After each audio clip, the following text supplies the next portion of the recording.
Welcome everyone to the Co-Creators Convergence Thursday night Creator Convos. I'm Noel Marshall and I'm here with my beloved. Good evening, everyone. This is Bob, and really looking forward to Christy sharing with us about the Magdalene energy. So happy to have everybody here and everybody that'll be watching this in the future timeless time in the future on our website. So thank you everyone for coming, and in a little bit I'm going to give you a formal introduction to our guest tonight, a high priestess with us, Christy Michaels.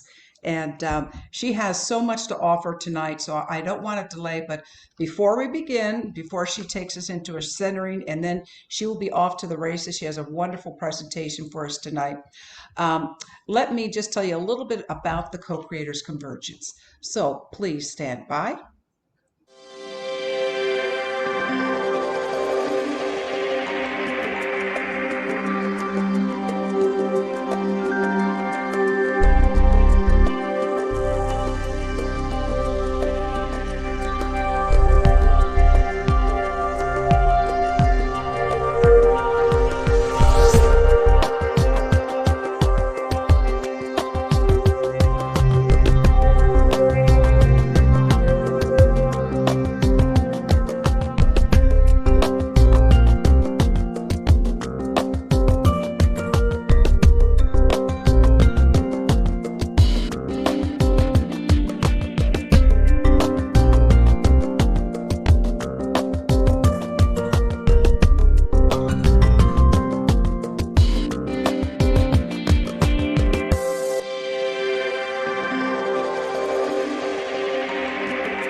So, welcome everyone to the Co-Creators Convergence. And every Thursday night we're here, as you can see, with another wonderful guest.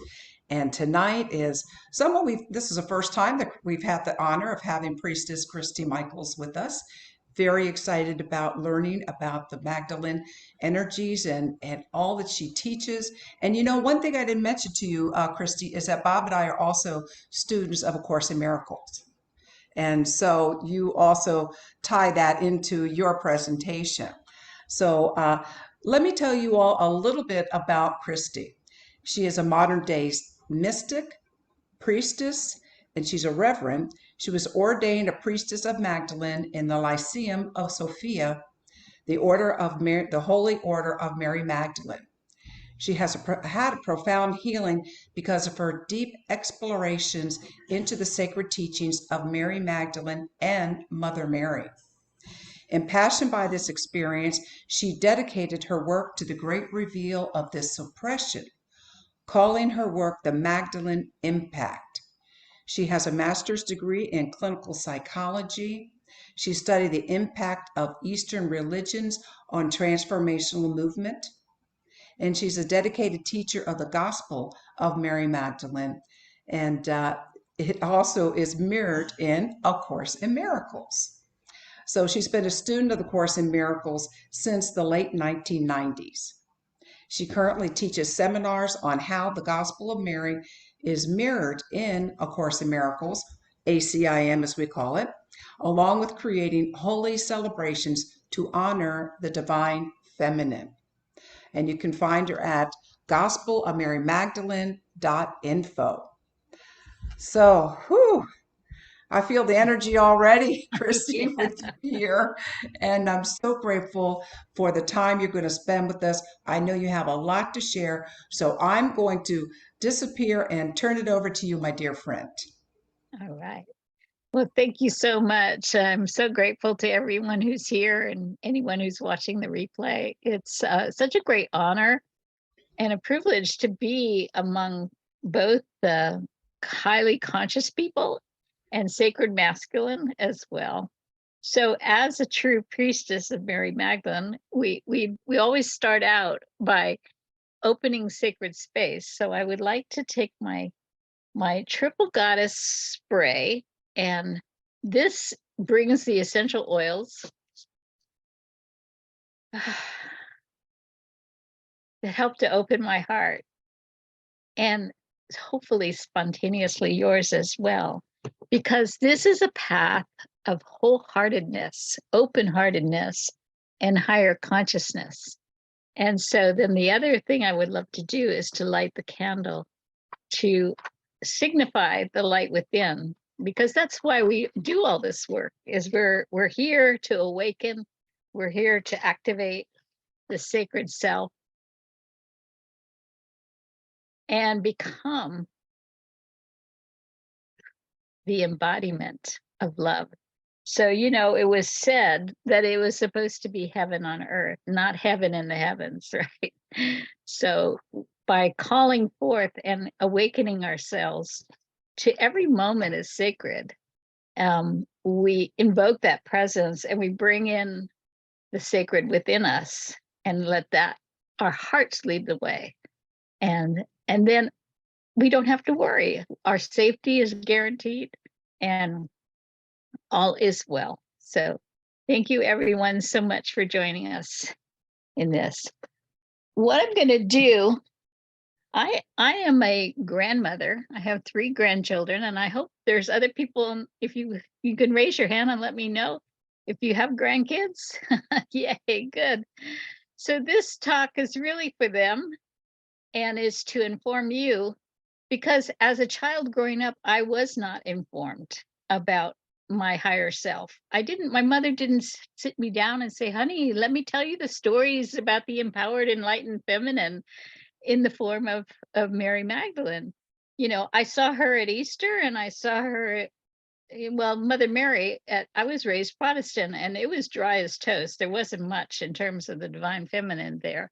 So it fueled my passion for understanding the divine feminine as myself. And, you know, we're in a community of people that are very intent on raising consciousness and creating what is called the new earth, as Eckhart Tolle would coin the term.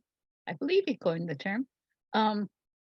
But, you know, without the divine feminine rising up and coming into equal relationship, there is no new earth because it's all about equality and equality of spirit, because that's what we are. So I'm going to take a second here and I'm going to share screen and I'm going to take you on a fun, magical adventure of a mystical nature. So, you know, why Magdalene is important at this time.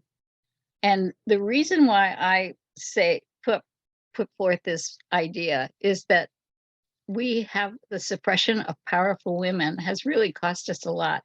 And the more I've dived into the material that the scholars are now revealing that was suppressed, I'm really seeing how much it's cost me. And then when I call my business the Magdalene Impact, because as I began to study with the different scholars out there who are unearthing all of this new information, I began to have this full-blown awakening.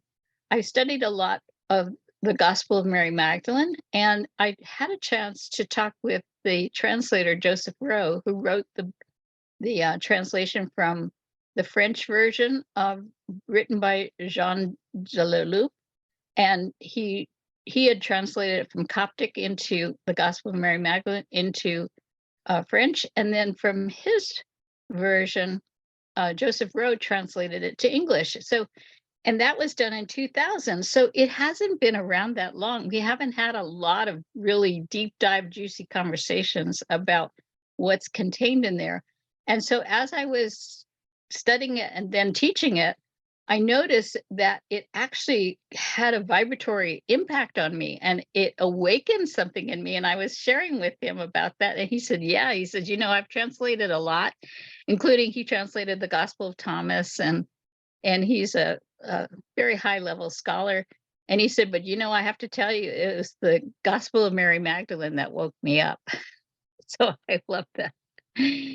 Anyways, so I'm going to change my slide. There we go. One of the other new books that just came out recently, it's hot off the press. The moment it went live on Amazon, it quickly rose to #1 New York bestseller in 6 categories. So this is the Bolin Heresy, where Kathleen McGowan, who's one of the wonderful scholars who I've studied with a lot, she's really revealing the stopping of the suppression of women. And in this story, this is the story of Anna Boleyn as a child, when she was being mentored by Marguerite of Navarre, who is called the mother of the Renaissance. Now, how come I've not heard about the mother of the Renaissance? This woman was instrumental in bringing the artists and the literary agents and the scholars of the time and the age that launched the Renaissance to be what it is today. And they created a mystery school with 9 women to learn Magdalene's teachings, called the Way of Love, throughout the south of France. And these women became powerful leaders and powerful women.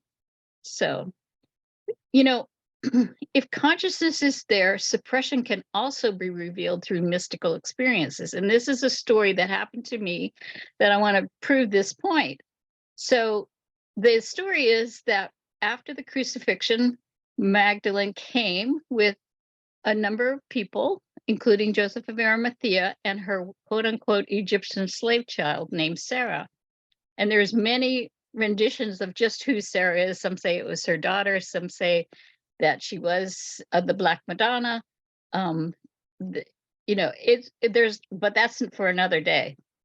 Anyway, they came by rudderless boat and landed in the south of France. So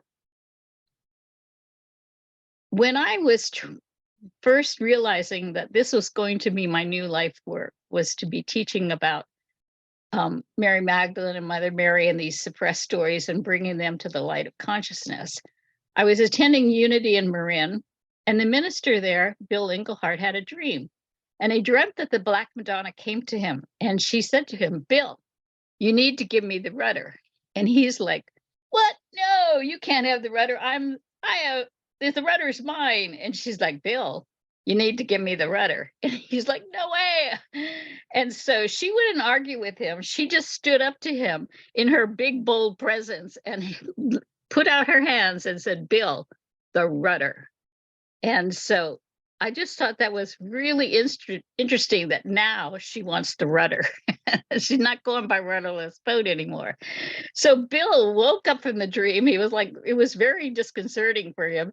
He had heard about the Black Madonna, but he didn't really know a whole lot about it.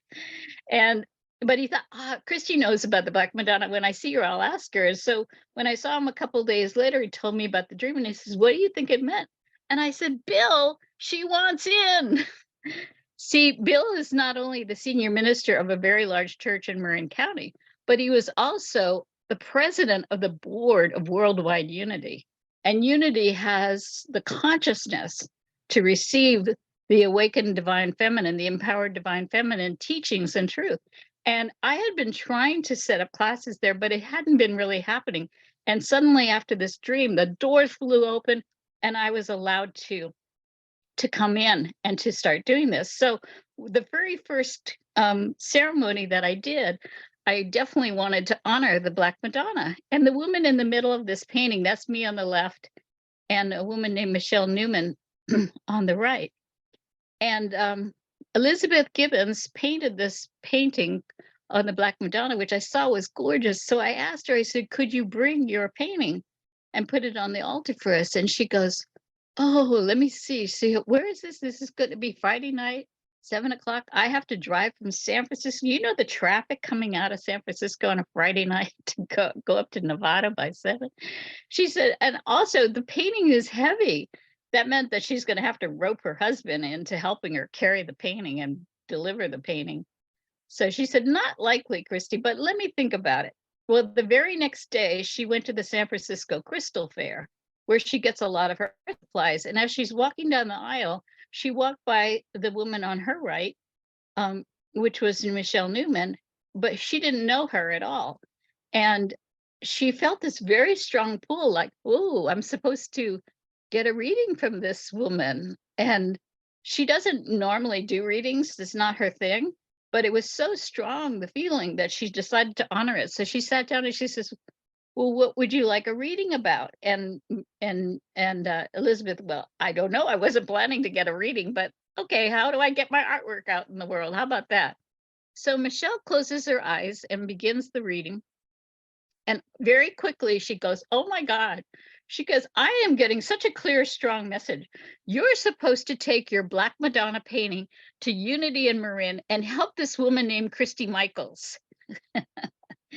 So I thought that was so powerful and amazing, because she named names and she told us. So she brought us all together. Here we are at the San Francisco Opera meeting each other after having that experience. And she did bring her painting for our first ceremony. So the reason for her importance is that she's a model of what it means to be what the Gospel of Mary Magdalene calls a fully human anthropos person. That's a person who's in a state of oneness. They know they're not living in a separated self. They're living in a state of joining together as one with what is called the all. But did we learn about this as children? Did we learn about how she actually did it? And this information is revealed in the Gospel of Mary Magdalene. This painting is one of Kathleen McGowan's favorite because it shows a very regal, very strong, powerful Magdalene, not one groveling on the ground and a penitent sinner, but one who's in her power. The green is the fertility, the red is the royalty, and the white is her purity, and she's got the halo of her hair. But if you see, I did a close-up shot of her foot. Her foot is poking out through the hole. And that is, in the goddess world, that is the toe of Inanna. So Inanna was the one who was the goddess who made the journey to the underworld. So Magdalene has been the Alpha and the Omega. She has been through it all. And that's why she's so endearing. People can relate to her because of who she is. So in 1930, Walt Disney wanted to tell the submerged stories of the lost divine feminine to America. And believe me, if any of you get an opportunity, or some of you may have already gone to visit through Europe, the Magdalene sites, and sites to Mary Magdalene and Mother Mary in Europe, you'll see that she's everywhere there, and she's revered and respected, but not so much here in America. So Disney started this journey of wanting to do that. And so he created all these movies. So as a mystic, I was led down a few rabbit holes of my own, right, to discover this. And I took this class from this woman, and basically she was talking about, if you were to give a reading, a psychic reading to someone, what would be some of the nuances or the subtleties that you would find in the reading? And she mentioned the story of Pinocchio as an example, where when Pinocchio, the Jiminy Cricket, opens up the storybook, and he literally jumps into the storybook, and the picture is of him walking inside the storybook. It comes alive, and he's walking down a dusty trail. So she says to her client, are you planning to go on some backcountry road or something? And the client said, yeah, I'm going to Arkansas in 2 weeks. So she was showing it as an example of how images will come up in your mind that will reveal certain things that you need to know. So she was, really tuned into what was happening. So then she had us all go into a meditation and go down, down, down, down, down in a hypnosis. And so what happened for me was I came out onto this field, and across the field was this looked like an enchanted forest. And I'm looking at the picture, and as I zoom in or come in my dream state, I see that, oh, I've been there before. I know this one. And turns out it's the home of Snow White and the Seven Dwarfs, right? It when I went into the house, what would happen, and I'm in the meditation. As I opened the door in my mind's eye, I was greeted by the Seven Dwarfs, and they came running up to me. And I know you may think this is crazy, but I'm just sharing with you what happened. It was as surprising to me and they said, "We've been waiting for you, Christy. Where have you been?" I said, "What do you mean, me? You talking to me?" And the Seven Dwarfs were talking to me. So there they were, Doc, grumpy, sleepy, bashful, happy, sneezy, and dopey. And they were waiting for me, but why me? This is like kind of really blowing my mind. And then they went on to tell me, she said, when she was poisoned and she bit the apple, and the second that went to that scene in my head in the movie where she bit the apple, the next scene that I saw was the one where she's falling on the ground and the apple rolls away, right? And the dwarf said to us, "Everyone forgot the poison apple is still in our house, and we're immobilized with fear. We can't get away from the poison apple." And so they were stuck in where they were. So here, these dwarfed men were considered to be the protectors of the divine feminine, right? Have you noticed? Have you been with men who are all in their head, all intellectual like Doc, or grumpy? Who knows a few grumpy men, grumpy old men, or grumpy, so, or how about many of us were married to addicts and who were kind of dopey and had problems. But basically the point or the idea that my unconscious was trying to say to me was that they have not been able to mature. We have lost this ability to really embrace the sacred masculine and give them the space and the place for that, so that they can rise and be known, instead of being dwarfed in these characterizations and cartoonish developments. So this very complex and beautiful idea of the wholeness, the Shakti Shiva, the integrated, wholehearted, whole being who knows the inner. If you're a man, the inner feminine. If you're a woman, the inner masculine. And you've gone into this level of maturity and wholeness, and you're rooted in the earth, and your crown chakra is open to source information. So this is so much more. And this is the work that we are all doing. We're involved in raising consciousness and open people's awareness, and doing the work of energy healing and consciousness raising to allow people to step in this level of maturity. Instead of what's happened is we've got all these dwarfed characters that are playing out in the dream of life, right? So, and the Gospel of Mary Magdalene is really the exemplary example of what it means and what it happens when we are to become fully human. The acorn seed does not become a banana tree; it becomes a full-blown oak tree. So, even though it's both already, the seed is already, but it's not yet. So that's like what we are. We are divine beings, and sometimes we're in that state where we're having an illuminated, wholehearted, open-hearted, fully human, fully realized state. And sometimes we're not yet there, so it's the growing, but it's having that conversation and learning how, and seeing the modeling, and learning through meditation that we breathe in, and we learn to take in and stop identifying with the illusion of separation, and we allow ourselves to open to becoming fully integrated anthropos humans that are divinely conscious of our wholeness, right? So these are powerful messages. So here's another example of my crazy, wild, mystical life, right? I sit in meditation in the mornings, and sometimes the Course in Miracles says, you ask, what would you have me do? Where would you have me go? What would you have me say? And to whom? So I'm sitting there with the question, and very quietly, all of a sudden, I hear Magdalene underwater. Now, what do you suppose Magdalene underwater is? I was like really curious. Like, this one had me stumped. What is Magdalene underwater? And what should come up is the Walt Disney Little Mermaid movie. And when I Googled it, and it showed up with this image with the sunken treasure being the smoking flame by George Latour of Mary Magdalene. Now, you know what they say is where there's smoke, there's fire, right? So I started researching this because it really got my attention.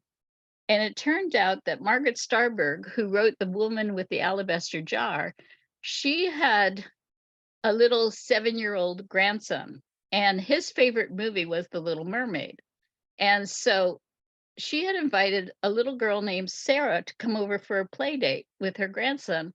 And the little girl named Sarah told Margaret that she saw Ariel, the Little Mermaid, with a Magdalene painting. Now, Margaret, who is a scholar of the Magdalene Renaissance art, had seen this movie a million times, and she never saw the Little Mermaid holding a painting of Magdalene. And so she was really curious. So they put the movie in, and sure enough, they saw it. And where it comes up is it comes up when, for 5 seconds on the cave wall, when Ariel goes into the cave and her father finds that she's saved these artifacts, and he destroys it so that she does not get the knowledge of the treasure of what she has found, and is destroyed. See, what Disney was trying to say to us was that when the Mayflower came over, the goddess didn't make it over with the Mayflower. the ship got shipwrecked. So it's been, and the image of the mermaid is that you're half human, right? And there's this very intense longing to become fully human. And this process of how do we become fully human, fully realized being. Magdalene is actually the model, the living demonstration. She's one of the best Course in Miracles students, and that's why I teach that, because I found that the Gospel of Mary Magdalene is actually mirrored in A Course in Miracles. So in the story, she struggled to be by herself, but was controlled by her patriarchal father. And he basically, she decides to defy her father, and she goes down to the sunken the ship at the bottom of the sea to find the sunken treasure. And of course, she gets into trouble because her patriarchal father, who looks like Michelangelo's father on the Sistine Wall Chapel, has forbidden her to explore for the treasure, which is called, in the Gnostic text, is called the nous, or the nous. In the Bible, in the Gospel of Mary Magdalene, it says, there where is the nous, or the nous, lies the treasure. So it's in our divine minds, right? And so here is the painting on the Sistine Chapel wall. Doesn't it look like he's in a divine mind? It looks like a spinal cord coming out, and the shape of the container that he's in, it looks like the skull. So, but even more curiously is just who is he hanging on to? And this is one of the suppressed information. God is hanging on to Sophia. And who is Sophia? Sophia is the wisdom of God, right? And of course, we used to go to goddess temples. And if you can imagine me being a little girl in a past life, holding my mother's hand, walking up to this temple, the columns are open, they're welcoming. And then, when you go into the temple, you see these beautiful statues to the divine feminine in all of her emanations. This is Artemis, who is revered for nature and animals. And so there's these huge statues inside the temple. And so that informs me, that impacts me as a little girl growing up to see these things. But this is what we were left with. The temples were destroyed, because the patriarchy did not want to see the temples thriving, where people were welcomed and they were like community centers where the scholars taught and the dancers danced. And so all of that Sophic wisdom of this is the Temple of Diana, which is the seventh wonder of the world, but it's in shambles, right? Instead, we got this. We got the moat. We got the castles. And the divine feminine was locked in the tower, and her divine gifts were denied expression. And even Ariel in the Little Mermaid is stripped of her voice. So the divine feminine has no voice to be able to share with the world. And even Da Vinci, some of the artisans are what we call heretic painters, and they actually painted some of these stories right under the church's nose. So in the Renaissance painting on the left is a painting of Mary Magdalene. You can see it's very similar to the painting from the Last Supper. And so when we began to have an awakening in our consciousness, suddenly we were able to see that the Magdalene sitting next to Jesus was actually a very feminine image. And Peter, who is really responsible for a lot of cutting off, he in the Gospel of Thomas and in the Gospel of Mary Magdalene, he was beside himself with anger that Jesus was allowing Magdalene to be in the inner circle. Thank God the genius and the brilliance of what Jesus did was that he resurrected to her. Therefore, she couldn't be written out, because he was trying to say that women are equal. And so, he puts his hand over her throat to cut off her ability to speak and to share. And there's also images of there's a grail cup on the left side in the corner on the wall, and then there's a knot of the goddess Isis is tied as a symbol of the goddess on the tablecloth, but it's only on one side, not the other, just to kind of alert people. So here her beauty, her truth, and the gifts of her voice are gone because they're all sequestered and tightened up. And then she is denied the knowledge of the treasure, and what she has found is destroyed. So, this destruction led to witch burning. And one time in my meditations, I was asking again, what would you have me know? What would you have me do? And I got Marianne Williamson's website. And I was like, Marianne, I haven't gone to her website in a long time. So I went to her website, and up popped a flyer for the Sister Giant conference that she was having. 500 women from all over the country flew in. And the first night that we were there, Marianne Williamson said, you know what? We need to talk about witch burning, because witch burning in America shut us up. And when I came home from that conference of having this illuminated conversation with all these women, I got an email from my cousin who's a genealogy nut. And he said, you never believe this, but I just traced you through your father's mother's line back to Salem, Massachusetts. So there was some cousin relative in my lineage that was actually witness to the Salem witch burnings, and it shut us up. So the other thing about it is, in the Disney movies, is that all the older women are demonized. They're portrayed as being evil. Even if they're gorgeous and beautiful, they still look devilish, or they'll turn into a dragon and destroy your prince.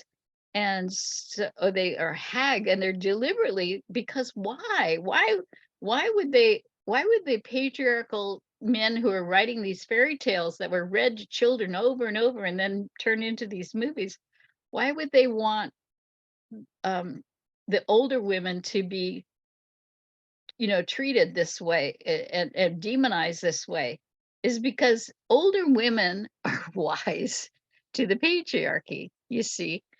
And so the more repulsive they can make, than a young maiden who really needs help. She needs to go to the older woman and say, I'm in love with this young fellow. And she said, well, honey, that's great. Come here. Let me give you a few tips. Let me help you along. Instead, we're shown, oh no, this woman is going to hurt you. She's going to poison you. She's going to do things. And even in the face of this patriarchal father, who's like the most strong man image, right? In the face of the sea witch in the little movie, he shrinks and he's nothing, right? So it's like suddenly he doesn't have any power against this demon, like, older woman. Who is the demonized older woman? She's a woman with wisdom. She's got the wisdom of God, because we've all been conditioned that only true love can awaken us. But you, my dear sweet maiden, are half and not whole until you find him. So you better go find your prince. I have women friends of mine who are in their 70s that are still wanting and wishing and hoping that they're going to find their prince. And it's like, oh my God, this is like driving them crazy that they can't find a man. But the truth is, as we all know on this call, that only true love can awaken us, but it's the true love that exists inside ourselves. And this is what the Course in Miracles talks about, between the relation, special love versus special hate. It's like when you go into special love, like you're the one for me and you're projecting it out there, you're going to get put up on a pedestal. And then once you're up on a pedestal, there's nothing more fun than knocking somebody off the pedestal and attacking them. So that's why a lot of marriages end up in divorce, because they're not founded in the truth that I am the love that I am. And once I find the love inside of me, then I share and extend it with you. So this longing to be fully human is the story of the Magdalene's awakening that's located in the Gospel of Mary Magdalene. But nothing is said about this. Nobody has known about it. This is the whole backstory of this incredible children's movie. So in my studies, the Course in Miracles has what is called the Manual for Teachers. And in the Manual for Teachers, it says, there are those who have reached God directly, retaining no trace of worldly limits, remembering their own identity perfectly. And these might be called the teacher of teachers, because although they are no longer visible, their images can yet be called upon. So here is Ariel calling upon the image. She's calling on, she wants, she's so excited to find this image, but what is in this image that is so important for us to know? And that's when I got really curious. Why did Disney pick this picture? And I read in one of the autobiographies of Disney's life that he had actually selected, even though this film was made after he had passed, he had actually selected this picture. So I got really curious. So what is it about this picture that is so significant? Well, it turns out it's a series of 3 paintings.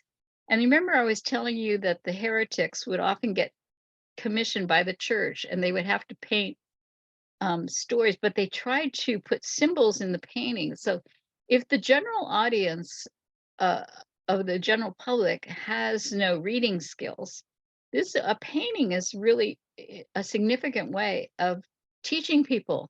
So one of the things that Margaret Starberg says in her research is that when you find a cross, an X actually in a painting, that is a clue for you that this painting has got heretical wisdom, is wisdom that the church didn't want you to know.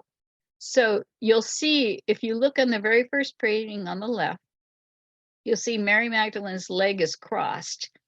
A dark leg and a white leg are in a cross position. That's the X. And her skirt is hiked up on her knees and her blouse is off her shoulders in a very seductive way. But she's very intent on what she's doing. She's not messing around. She's very focused. All of her passion is to find the light, and the candle on the table is fluid. It's an oil lamp, because in order for us, according to the Gospel of Mary Magdalene and Mary Magdalene's experience, in order for us to know that we are one with God, to really experience that wholeness and that oneness, we have to do it with every fiber of our being, with every passion of our heart. And so you see her very focused, very much her attention is there. looking at the light to discover it. And they're on the table, there's some books and there's the cross and other items and whatnot, but they're off to the side because they're not important. What's important is for her to know the light. And so in the next movie, you can see that something has shifted. And suddenly the flame is right above the crown chakra. And there's only one book. And she's looking at a mirror. And then in the final painting, she's fully erect, her skirt is back down as a full skirt and her blouse is up. And so she's now, and she's got a royal gold fleur-de-lis frame around, and the candle's gotten solid. And you may be able to make out there's a few little pearls that are thrown on the table. And the expression is, you don't throw pearls before swine, because she's not swine. So the pearls that are thrown before on the table are indicating that she is the real deal, that she is the fully awakened, fully enlightened queen. So going back to that middle painting, it's very dark. So I wanted to blow it up so I could see more closely what is it that she's looking at and what's actually happening here. And of course, when I blew it up and enlightened the painting, what I discovered is the back of the skull is not facing. The mirror clearly shows the front of the skull with the two eyes and what looks like a third eye that's blown open with light. And it's directly across from her face. So it would presume to be her face, but it's truly the skull of Christ. So what she's discovering is, because of her meditation and her commitment and dedication to know in the level of the gnosis, to have the direct experience of the light within herself as the Christos Sophia, the Christ consciousness that's in her as her, she now begins to reflect that in the mirror. And you'll notice her blouse, one side is up, the other side is still a little sexy and a little passionate, a little down. So she hasn't let go of the passion required to achieve that. So it's really the beauty of the passionate heart, the heart that's aflame with love. And that's for sure what she demonstrated. The other thing that I found in teaching the Gospel of Mary Magdalene is that it does have strong male language. And there was one class I was getting ready to teach, and I was going to teach on this particular page where it says, "For it is within you that the Son of Man dwells. Go to him for those who seek him and find him." And I'm going, him? Him, really him? It's like we have to find him. What about finding her? And now we know that, like in A Course in Miracles, it's all male language. The word she never shows up in the Course in Miracles at all. So how come, but yet we know that they mean women, they're including women. So, but what is this hymn thing? So I'm in my morning meditation again. So I got to ask the question, what about all the hymns? Can you help me here? And A Course in Miracles says, help me to see this differently. So I put that question out.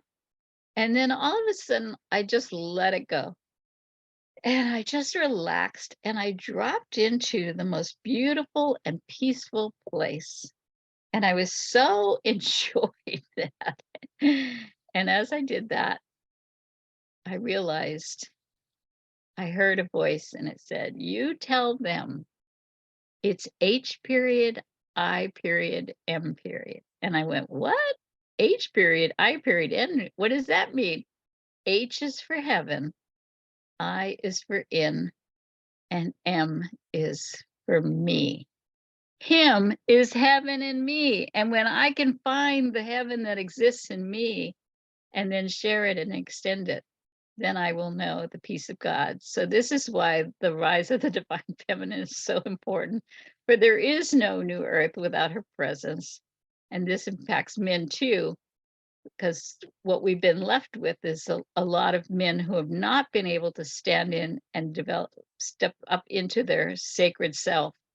So that's why I'm teaching from these two classes. And I've got a class coming up on March 10th on how the Gospel of Mary Magdalene is mirrored in A Course in Miracles. which I'm really thrilled about. So, and you can find all the information on my website, gospelofmarymagdalene.info. So thank you so much. I will stop sharing my screen now. Thank you very much. Blessed be. I'm just kind of like blown away. Uh, Yeah. okay, Olivia, go ahead. You want to turn on your video, dear? There we go. Go ahead, Looks Olivia. like we need to go watch some Disney movies, huh? Yeah. Well, you won't find it's the backstory, it's the story that's suppressed that is only now coming to light. But when I did the research, I was like, whoa, wait a minute, there's so much more here about the Magdalene, the red hair, which is totally a Magdalene symbol and all of that. So yeah, Olivia, what's your question? Or you have to unmute. Thank you so much, Christy. First of all, I had such a good time with you and Anasuya a couple of weeks ago. And also that wonderful musical couple that it was just beautiful. I have been guided by my friends who are generously hosting us in Costa Rica to read Mary Magdalene with Margaret McGowan. So I devoured those books about a month ago, and I just finished reading the Berlin one. And one of the things that I was really interested in is also how Egypt relates to this, because I've been studying in a mystery school, and I went to Egypt last year, and I feel very much as though, and also I'm very interested in the fact that Mary Magdalene was an Essene, from what I understand, and I've been studying the Essenes for a while, and my sense is that the Essenes were also related in some way to the ancient mystery schools. So I'm wondering, is there a thread that comes from, the Emerald Tablet or something? Yeah, from the Egyptian mysteries. And yes, in my class series, the first class we just did last week, which I have the replay for people who sign up for the course series, was done by Elizabeth Kelly. Now she's a priestess of Isis, and she went through Egypt, and she began the direct connection and the conversation. And Kathleen McGowan is now in Egypt, and she's doing a really deep dive. One thing I love about what Kathleen McGowan's been doing is she goes and hangs out. So she's goes to the Coptic church where they discovered one of the versions of the Gospel of Mary Magdalene in Coptic, and she just kind of gets to know everybody and gets to pick their ear and find out more backstory information, and because so much was passed down in oral traditions, right? And so she's been really phenomenal in being able to document the oral traditions that have informed people. Like, so when Elizabeth Kelly, who ordained me, she's of the Holy Order of Mary Magdalene, and then she formed her own lyceum called the Lyceum of Sophia, which she ordained me in. But Elizabeth is, in her Priestess of Isis, has done tremendous research on the connection of the Egyptian mysteries and Magdalene. And of course, wonderful. More will be coming out. Kathleen McGowan actually has a Patreon group, and it's only like $22 a month. And she's very generous with, imparting the research, and lots of back classes and things that she's done to illuminate people and answer their questions about it. But all of this is just being excavated now. I mean, when Elizabeth went to and this is why the role of the mystic is so important, because you try to suppress these things, yes, and they did. But once we get to a place of consciousness where we're actually more connected and open-minded to source connection, then information can start coming through. And that's why I told you Right. these crazy and wild stories Right. of my mystical experiences, because I want you Yeah. to understand that, you know, these suppression cannot really happen at the Mm. ultimate level when we know and understand we're one with God and we're connecting to source, and source will inform Right. us if Right. we're open-minded to receive it. Right. And even the Course in Miracles coming onto the planet, the Course in Miracles wasn't able to really come on the planet until there was enough open-minded people that they could bring Right. in the course so somebody could Right. receive it, you know. And now Right. there's another level after being here for 40 years. Now there's another level of open-mindedness, and that's the teachings of the Course of Love, which I also teach as well. And I'll just end with this one last thing about the Course of Love. What Jesus is channeling the Course of Love, and he's saying that this is the next evolution.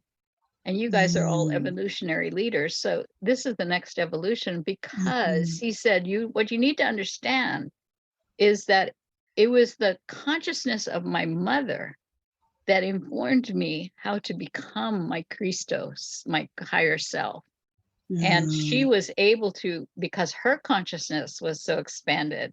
And if you Right. Google presentation at the temple, you'll see all these Renaissance paintings of Mother Mary being turned over to the temple for her temple training at age 3. And they were all Right. worried about, was she was climbing up the steps, was she going to turn around and go, Mommy, why aren't you coming with me? Yeah. Would she know her destiny? And when she got to the top of the steps, she danced. Yeah.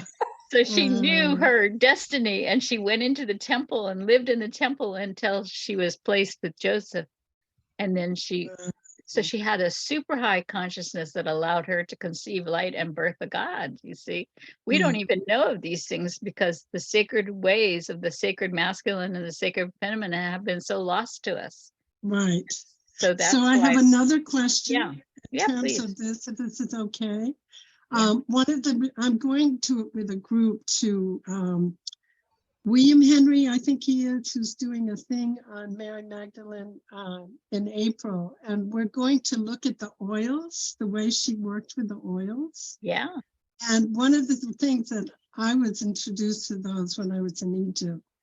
And I haven't been able to really get into them, but I'm wondering, do you think that that is a way that to open to source, that these really ancient oils really can help us get You know, beyond our intellect or whatever, our heads or yes, healing?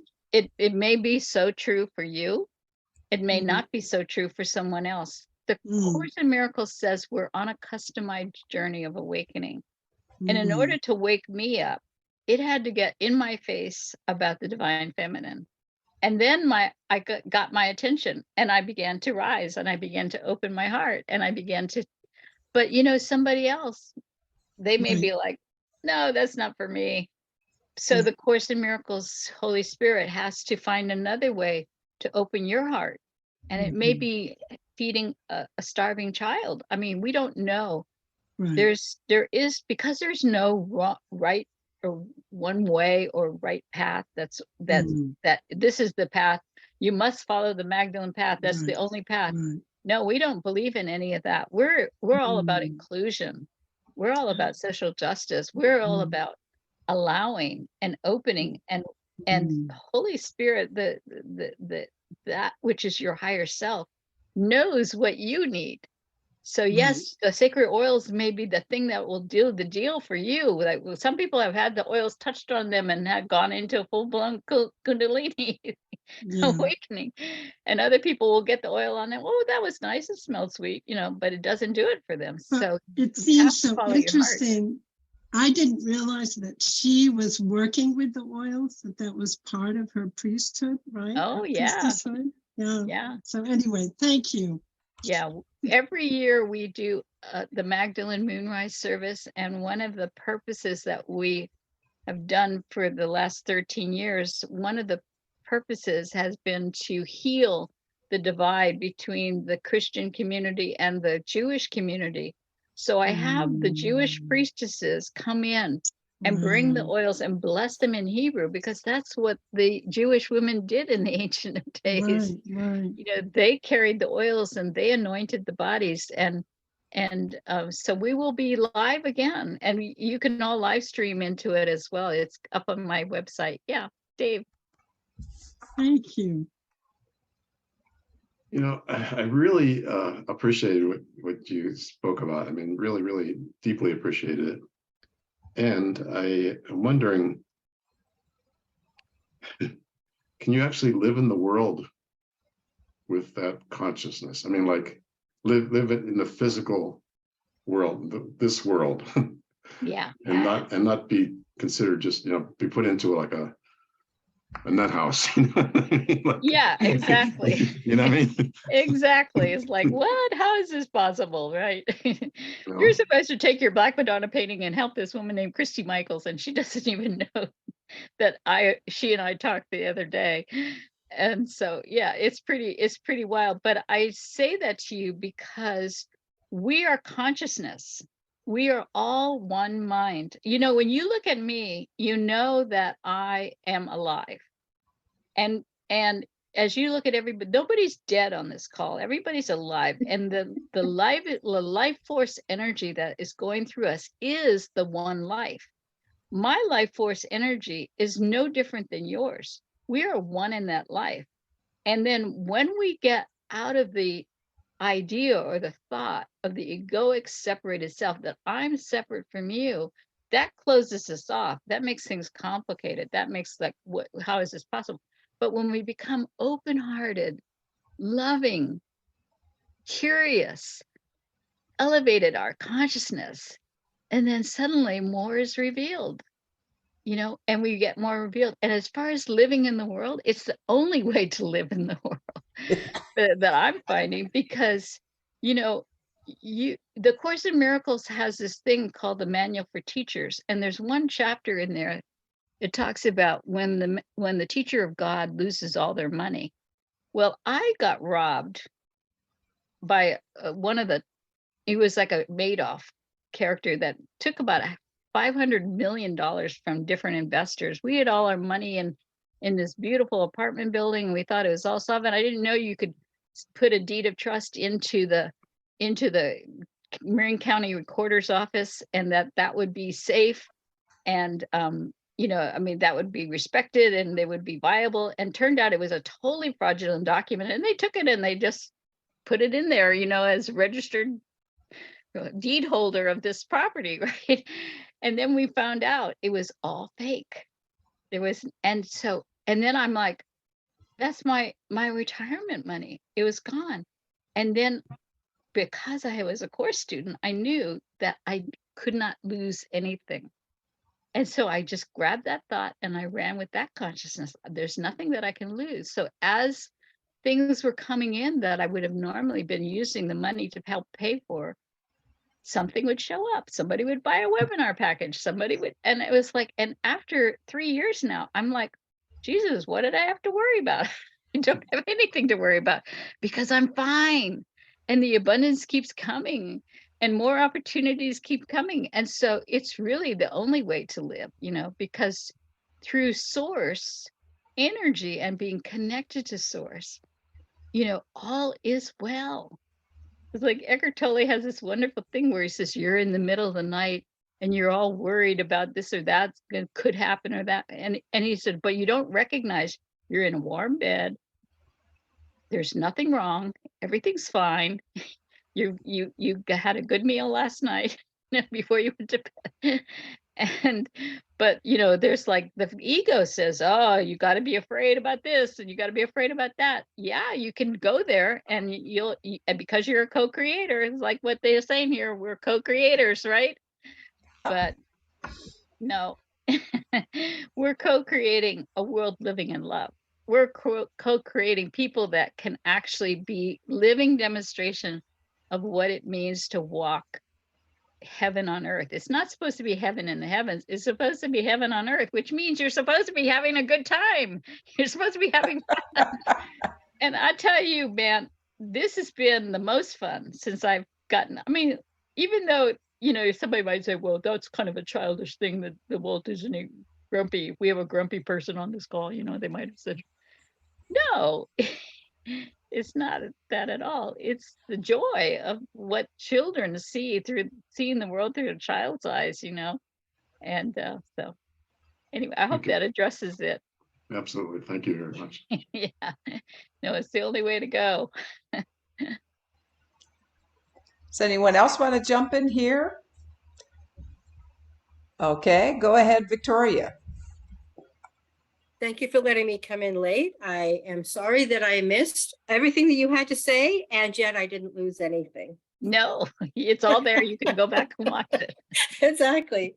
So I don't know if this thought that is coming to mind has relevance or doesn't have relevance, but I'm bringing it up.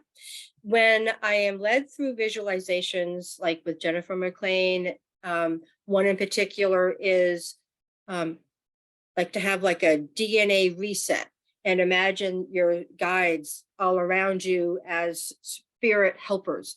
I almost always see Jesus and Mary, and I'm like, why? Right? The judgmental self, the ego self, like, but that's Christian, that's religious. Like, well, but they're there. So over and over and over again, I visualize both, Christ consciousness, Jesus, Mary. So does that what does that say? What does that mean? Maybe there's no interpretation needed. I just thought I would comment because that's the thought that came up. Well, in the course it says resist nothing. It's like ultimately everything that's brought to you is for your highest good and to support you in your awakening. And so if you look at it from that way, I mean, I had total like Jesus, the him thing. Oh my God. Give me a break. I mean, I got to surrender to him, and those who seek him, and even Mary Magdalene was saying it, right? If you seek him and you find him, you will know the kingdom of God. And I'm like, really? I have to seek him? What about her, right? And so when I asked him to help me with this, help me to see it differently, and when I asked that question and I heard it's H period, I period, M period, him is heaven in me. I was like, yes. Wow, I just got chills with that one. Yes, him is heaven in me. Okay. And if we would all get about the business of going within, doing our meditation, clearing out the blocks and the obstacles to the presence of love, and discovering that heaven in me that exists in me as me, and then allow that to be extended forth, then we would have it. We would have heaven on earth, So Got it. Thank you. Thank you.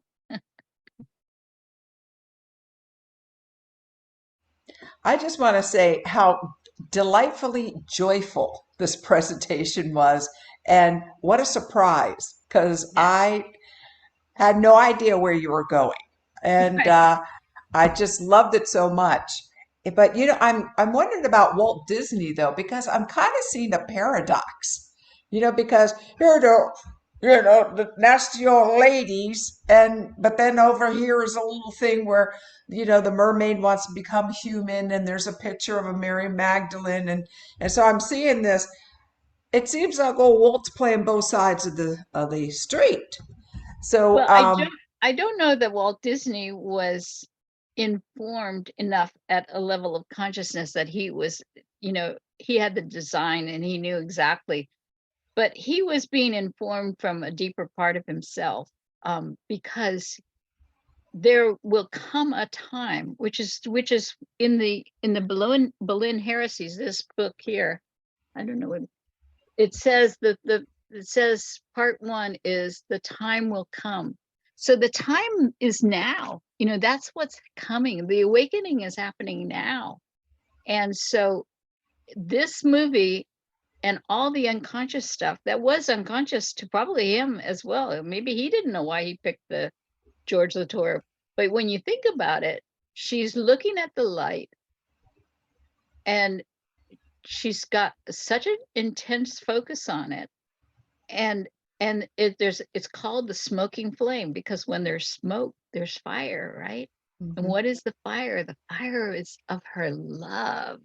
She is so devoted. She wants to know that she is one with God. She's been the one in the Martha and Mary stories where she's sitting at the feet of Jesus and she's not taking her eyes off of him. She is like, teach me, tell me more. She's like open-hearted, wholehearted, where Peter is saying, oh my God, you want to let this woman in the room? Are you expecting us to give up our cultural norms and our cultural ways? Yes, Peter. Jesus is expecting you to give up your cultural beliefs that women are not equal. You have to let that go. So Peter had a lot more work to do, right?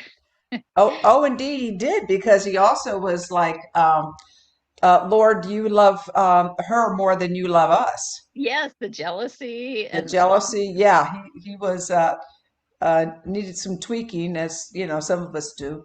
And their Um, love was not love like romantic love, of special love. Their love was the Shakti Shiva. Their love was the love of oneness, that they were totally, totally I mean, the men that are on this call, that's why I applaud you, that's why I celebrate you becoming, because that shows that you have an integrated feminine. You're not afraid to hear from the voice of the feminine, and it's because you're honoring and respecting the inner qualities of feminine compassion and feminine gnosis of knowing what it means. And so that's what, but we haven't had enough fathers who've taught that to their children. So we just had in the United States one of the top influencers, a young man who got banned from Twitter just recently, had dinner with Trump and got national platform elevation from that, announced that he wished we would go back to witch burning of women. And yes, and I'm like going, whoa, well, why? Because he's been bought into the demonization of women, and he has been indoctrinated in all these beliefs. And I don't know where his mother is, but I can promise you, I would be super surprised if he was raised by an empowered, enlightened female, because there hasn't been enough of us women to be raised by empowered, enlightened women, and have witnessed our mother and our father in a relationship of equality. That's why every year in February, which is the partnership month, I always do the Enlightened Partnership, and you can find it on the Awakening World or the Global Peace Tribe YouTube. I think it's the Awakening World YouTube channel. And we had 5 couples. I think, Olivia, were you on that one, that you saw that show? But anyway, we had 5 couples who were talking about, what it's like to explore the edges of how do we have conscious, enlightened relationships. And I got that idea because I heard Barbara Marx Hubbard talking about it one time at a workshop I was in, and she said, if we really want to have enlightened relationships, we better get together with those that are actually doing it and find out, how is it working for you? What are you learning? How are you able to do it? So anyway, right, it's go a to my friend. website. You'll see I'll be putting that YouTube up in the next day or two. So Oh, good, good, because we can't get all the links in here. Um, but I maybe can add it during the edit. But Sheila, I like your voice in here because you put a beautiful comment in the chat there. So do you want to unmute and bring in Okie your dokie. energy? There you go. Yeah. So So glad I'll to have just you read. here. Okay. Thanks. So I love hearing about the Magdalene. I've read a few books. Clearly want to read some more.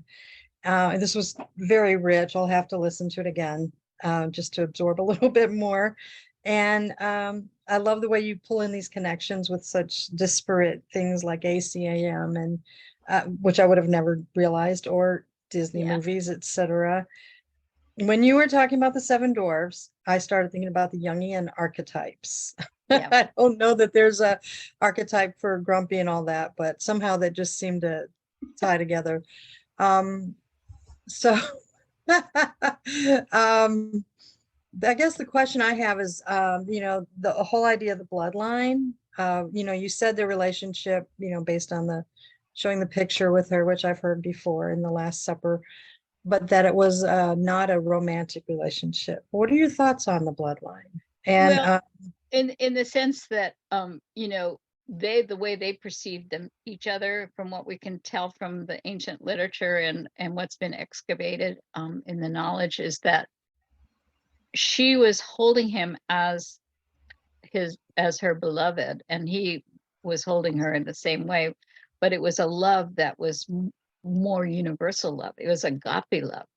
And yes, they may have had sex, they may have had kids. There's plenty of stories. I mean, Margaret Starberg, when she started doing her research, was a good Army Catholic woman. And when she heard these ideas of that, Jesus had sex with Mary, like, she was just beside herself. Like, I got to prove this wrong. And she happened to be an academic scholar. So she went about a really deep dive doing research, went to the Vatican, did all kinds of stuff. And she found out that there was more evidence in what she was digging up, that they were married, and and now they've actually found a papyrus that they did have that kind of relationship. But the relationship was what the Course in Miracles talks about, is the holy relationship. So, it was of the level of the divine mind, the level of that she knew she was one with God, and he knew that he was one with God. And so they're joining together. They were joining together in oneness. And so they were having a holy instant, or a holy relationship, as very few of us have been able to create. And some of them have had moments of it, of achieving that, but not the full thing. So we're just getting started, folks, in this awakening journey. Yes, Dave. I've been thinking lately about that, like how, there's this mentality of, what's the word for it? I can't think of it right now. Black and white and male and female and all the, what's the word for it? Dichotomy or Yeah, by the duality of nature. Duality, Yeah. yes. And we live in that's what I was trying to say before. We live in this world of duality, Right. male and female and black and white and everything else. Yeah. And Opposites. so to live in that world of unity and oneness, we kind of have to hold that other world very lightly and hold the other world, the real world. We have to really embrace that, even though we may appear as male and female and black and white and all the other dualities that are out there, that we're all, it's all one. It's all, it's all one. Yes, exactly. And still can have that relationship with it, with male and female and all that stuff. But like I said, hold it lightly, hold that stuff lightly, and the other really embrace it, really embrace the oneness. Yeah, that's a very excellent point. And in A Course of Love, they talk about when we evolve into our full awakened state of consciousness, before we actually go into total anthropos state, where we're fully realized, we become more spacious. There's less rigidity, there's less density and matter upon matter, 3D realm, where there's more fluidity. That's why the candle was oil. and then so because we have to become more fluid, we have to become more open-hearted and wholehearted and gentle and kind, and they say that we actually get soft edges. And then what happens is our soft edges bump up against each other. And that feels much better than having our hard, rigid, strict things. I've got the rules here and I'm running the show and all that dogmatic, egoic stuff. We're now into allowing and embracing the love that we are and the love that you are. And we get curious. So you have a need. Let's explore. How do we get your need met? So we get curious, and it's a beautiful way of being in the world rather than the other way. So Absolutely. Well said. yeah. I love how the Course in Miracles says, we in this world of duality have a perceptual problem. Yeah. And Yeah. if we just solve that our perceptual problem, then, we would be heaven on earth. Is Right. that we're, perceptual problem that we think we know something, we think we see something, we think we hear something, and there isn't anything there because it's all inside us. It's all, there's nothing outside of us. So there isn't anyone to, I'm not a Course in Miracles teacher. I'm just a newbie, but that's what I just love. I just reminded myself that, okay, I'm having a perceptual problem here right now with this person or this situation. And, it also says, how can I, perceive this differently? Yeah, help And me to see it differently, and then you'll get the inspiration, or your eyes will be shown a new thing to see, which is why I call all the rabbit hole experiences I've gone down is like, because I've been in the question, help me to see this differently. And yeah, part of my childhood growing up in well, congregational was at least a little more progressive, but it's still as dry as toast, and there was like no divine feminine, and there certainly wasn't any honoring of the images of the divine feminine. But what was really interesting, because I got ordained on 10-10-10 into the Lyceum of the Holy Sophia, right? And when I was 6 months old, my mother was at the Central Union Church in Honolulu, and they needed to have a little baby Jesus, because they were doing a live nativity scene, but there were no babies to be had that were males. So they said, okay, well, why don't we just use your baby, because I was the perfect age. So I was presented to the congregation as the Christos Sophia in the nativity scene. And I never connected the dots to that uh-huh. until, 60 years later. I'm like, whoa, isn't that something? There were hundreds of people there, and I was brought forth as the Christos Sophia, and now I'm being ordained into the Lyceum of the Holy Sophia. So the mystical marvels just keep unfolding and unraveling, and it's quite fun and quite amazing. That's hysterical. That reminds me of a family photo that my mother arranged when I was, I'm from a very large family. And so in our barn, she arranged the nativity scene, and we had actual sheep, and we had mules, and we had shepherds, and we had my little sister Kelly was the baby, a girl that was in the crib, and then I was the angel right behind the Jesus, my sister Kelly. So I'm Right. claiming I've been an angel all the time. I can tell. You are an angel. Yeah. That's for sure. But that's kind of fun. But I love that. I love that story. And just a practical thing. What did you have to do to become a holy, uh, you know, Sophia Order of the Holy? Well, Okay. it's the- the- I love what the Course in Miracles says. Who is a teacher of God? A teacher of God is one who says they are. So I raised my hand and said, I want to be a teacher of God, because the ideas of heaven on earth, and everything that is of the spiritual nature really feeds my soul. I love being in a state of joy. I love being with all of you. I love sharing this energy, and so it's like, yes, there are women priestesses who have temple trainings, and people go through classes and whatnot. But Elizabeth, because I was like Magdalene at the flame, I was just so devoted. I was just so focused on the light. I'm going to find this light within myself, come hell or high water, right? Come heaven or high water, right?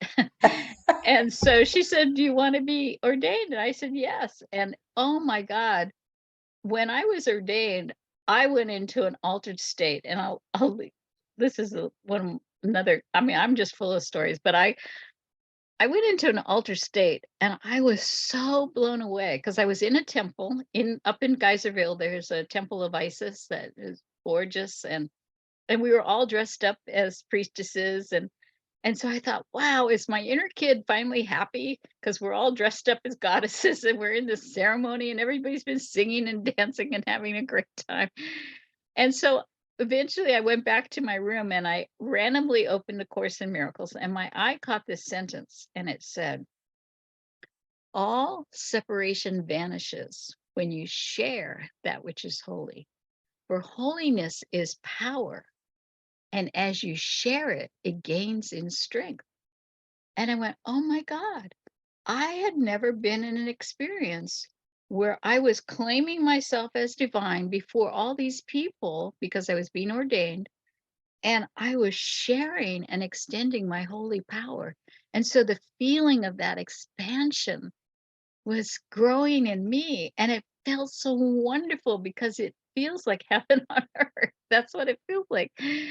And so that's when I realized that's my purpose. That's my function now, is to help people have this experience of the holy power. And I don't really have to do anything now. I need do nothing. That's A Course in Miracle Lessons. So when I just know that if I speak to these principles, if I tell these stories, if I'm playful and in my heart, then all that love comes through and people can feel it. And then we join in that love and it touches everybody. You're looking awfully happy, Noel. I hope Bob is too. So anyway, it's just what we're supposed to be doing with each other, right? Is just loving up on each other and having a good time and sharing and extending our love and our abundance. And when you do that, more comes and then more comes, and we just, so I anyway.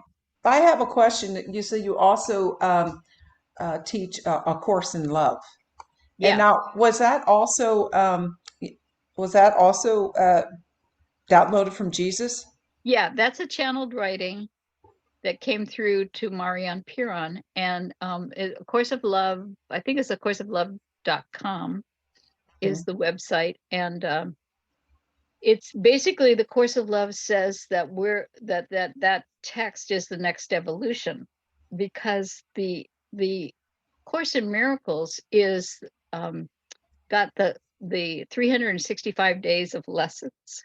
Mhm. Basically, the Course in Miracles came down because the ego that created this world of illusion that we live in, of separated selves, and we think we're separated, and I like my separate bed, I like having my separate house, my separate bank account. We're all into being separate, right? But we're also gripped with fear. And so the Course in Miracles and the lessons was to loosen the grip of the ego and allow us to kind of open our realizing that there's a choice here. We can choose love or we can choose fear. And so over the 40 years of all these people throughout the world that have been, really studying the Course, there's enough people that have become open-minded. And all of you on this call are these people. You are the open-minded ones, right? Mhm. And so this open-mindedness then allowed for the consciousness to come in for the next level of evolution, which is that Jesus said, you need to understand something. He said, the reason why I was able to become my Christos self was because my mother's consciousness was high enough that she could inform me how to become my spacious higher self. And so as he was growing up with his mother, and I'm like, wow, nobody's given any Mother Mary that kind of credit. I mean, the Catholics, God bless them, they at least put her up on a pedestal and said, look, try to be like her, but you can't because you're a penitent sinner. So then the Gospel of Mary Magdalene says, well, you're not exactly a penitent sinner. You're actually just miscreating because you don't understand how things work and you don't understand quantum physics. And so here's a little quantum physics in the Gospel of Mary Magdalene. And Bob said that Shelley Darling on Facebook says, love what you are sharing. The collective is rising in greater love and truth. Absolutely, Shelley. Yes. And I ran across a definition of love today. It says, love is the unconditional acceptance of others' points of view. Yeah, that's certainly needed for sure. But, Yeah, that yeah, kind of resonates a bit there. yeah, Unconditional acceptance of other point of view. But I yeah. found it interesting for those that don't know that A Course in Miracles was dictated or transcribed by a woman who was an atheist, and she really didn't quite get it. Uh, No, no, she had, I Helen think that was Schuckman. by design, because if she had been, you know, I mean, we each have our biases. Obviously, I'm biased to the Hmm. divine feminine. And so I've had conversations with some of the scholars, and they've like said, you need to tone down the Peter thing because you're like really on Peter's case. And so, that's my bias, right? And so, we each have it. So Helen was a good dictator, she Took wrote dictation. shorthand Yeah. dictation, and she also launched it because she asked the question, help me to see this differently, because their psychology department, they were fighting all the time. These are professors at Columbia University, and they're not getting along with each other, and they're fighting with each other. Hmm. And they both realized, they both came together, two of the ones that were fighting the most, and said, there must be another way. Like, how do we? And so they asked the question, and ask and you shall receive. So then Helen, and it's really interesting because Helen had a dream that she was in front of an altar with a scroll, and when she opened up the scroll, these words appeared in the center of the scroll, and it said, God is. And then she paused for a moment, and she realized that if she opened the scroll to the left, she would see the past. If she opened the scroll to the right, she would see the future. And she just realized, no, it's good enough that it's God is. So that's non-duality, right? It's Hmm. like she stepped into the realm of the non-duality, and that was enough for the channeling to begin. The information slowly started to come through Beautiful. Yeah. shortly after that. And so she was enough of mystical experiences that she'd had that informed her, Hmm. but not tainted her. And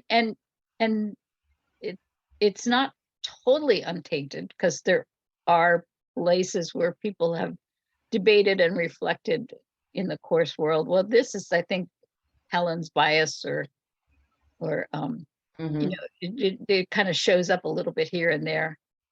But Well, I want to say that I'd like to go ahead and let's wrap this evening, but let's wrap with you telling us how, what events you have coming up and how people can get in touch with you. Because this has just been magnificent. I'm just so grateful, Christy. thank you. So blessed. Well, this is the 13th year that we're doing the Magdalene Moonrise Easter celebration. I guess you can't see it behind here, but Oh yeah. um, the Easter is the sunrise service. And so we wanted to do the moonrise service, right? Because the moon reflects the light of the sun, the masculine. So, and so for about 10 years, what we did was we did a 6-station altar. It's an interactive kind of experience where you walked in her footsteps. You went to an altar table where priestesses anointed you with spikenard that was flown in from Jerusalem. Then you went over to the Last Supper table, but this time you were served the Last Supper from the goddess, and her sacred beloved was helping her hold the bread and the wine as the goddess fed you. And then you went up to the cross, right? And so we had this big cross that we made, and the cross had about 200 nails in it. And everybody pulled the nails out of the cross in their commitment to stop crucifying ourselves and others, right? That's what the Course says, stop crucifying. And then you went down to the forgiveness altar where there were Course in Miracle forgiveness lessons, and you pulled a card. and you read your forgiveness lessons from A Course in Miracle while rose petals were tossed on your head by the priestesses. And it went like that until the last station was, anyway, there's videos on my YouTube channel called the Magdalene Impact where you can see the highlights of the past Easter. So, but because of COVID, this is the first year that we're going live again. It'll be at Unity in Marin in Novato, California, just north of San Francisco. It will be live streamed, so you guys can all jump on the live stream and get to see. Oh, I got to see that.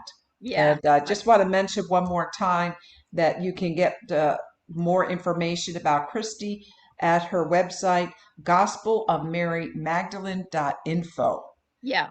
And when you go to the website, sign up for the newsletter. You don't get a lot of emails from me on the newsletter, but you will get the announcements of whatever's coming up and how to register for.